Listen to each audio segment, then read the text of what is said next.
మనోహర్ గారు, కొండబాబు గారు వీళ్ళందరూ కూర్చొని ఒక టీం లాగా పనిచేసి ఈ రోజు నేను పట్టుకోగలిగారు. మన సుధీర్ గారు కూడా సివిల్ సప్లైస్ చైర్మన్, ఆయన కూడా మీరు ఎంత పట్టుకున్నారండి నిన్న?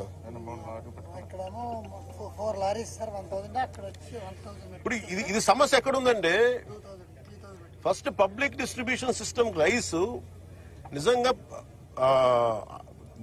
బీపీఎల్ బిలో పవర్టీ లైన్ లో ఉన్న వాళ్ళకి కనీసం వాళ్ళకి అవసరానికి తిండి కానీ ఇవన్నీ అందించడం, బియ్యం. అలాగే రైతుకి వాళ్ళకి స్థిరీకరణ, వాళ్ళకి స్టెబిలిటీ ఇవ్వడానికి, గిట్టుబాటు ధర ఇవ్వడానికి ప్రభుత్వం కొనే విధానం ఇది.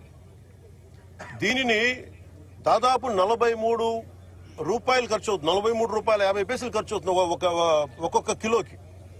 అది గవర్నమెంట్ సబ్సిడైజ్డ్ ప్రైస్ తోటి 2 రూపాయలు జీరో. మొన్నదాకా రూపాయి 2 రూపాయలు ఉంటే ఇప్పుడు అది కూడా పూర్తి జీరో. వీళ్ళు 1300 వ్యాన్లు పెట్టేసి గత ప్రభుత్వం, ఇదివరకన్నా వెళ్ళి రేషన్ షాప్ డీలర్ దగ్గరికి పంపించేవాళ్ళేమో, కానీ ఈ ప్రభుత్వం వచ్చాక ఇప్పుడు ఏమైపోయింది, ఆ ration direct vans has become బస్తాలు వేసుకురావడం, పంపించేయడం, ఆ లబ్ధిదారులకే 300 రూపాయలు ఇవ్వడం. ఇది ఏమైపోయింది, ఇది అందరికి ఒక ఆలవాలం అయిపోయింది, సోర్స్ ఆఫ్ ఇన్కమ్ అయిపోయింది.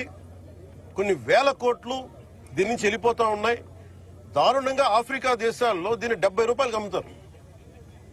ఇందులో ఎవ్వరు చేసింది ఏం లేదు. 70 రూపాయలకి 73 రూపాయలకి అమ్ముతారు కేజీ. నాకు నిజంగా అనిపించింది ఏంటంటే, నిజంగా మనం ఈరోజు ప్రధానమంత్రి గారు చేసే ఈ విదేశాంగ విధానంలో మనం 70 రూపాయలు కానీ ఆఫ్రికా దేశాలకి ఇవన్నీ మనకి ఇట్లాంటి తప్పులు జరగకుండా ఉంటే కనీసం 43 రూపాయలకి ఇస్తే మనం దేశ పరపతి పెరుగుద్ది. మనకి అన్యాయంగా అకారణంగా స్మగ్లర్ల చేతిలోకి వెళ్ళిపోతుంది. వీళ్ళకి ఎంత ధైర్యం అంటే, వీళ్ళందరికీ కూర్చోబెట్టి కోర్టులకు వెళ్తారు. కోర్టులకు వెళ్ళి నా మీద ఒత్తిడి పెడతా ఉన్నారు. నా మీద కూర్చోబెట్టి మీరేం చేయలేరు ఇట్లా మాట్లాడుతారు నాతోటి. నేను ఈరోజు ఇందాకే చెప్పాను, ఫస్ట్ దీనికి సంబంధిత పోర్ట్ ఎవరు, సీఈఓ ఎవరు, ఈ స్టేక్ హోల్డర్స్ ఎవరు, వాళ్ళకి నోటీసులు పంపించండి. వాళ్ళకి ఆ షిప్ ని సీజ్ చేయండి. నేను I want right a letter to home ministry. Amit Shah గారు లెటర్ రాద్దాం అనుకున్నాను. ఇది మోస్ట్ వల్నరబుల్ పోర్ట్ ఇది.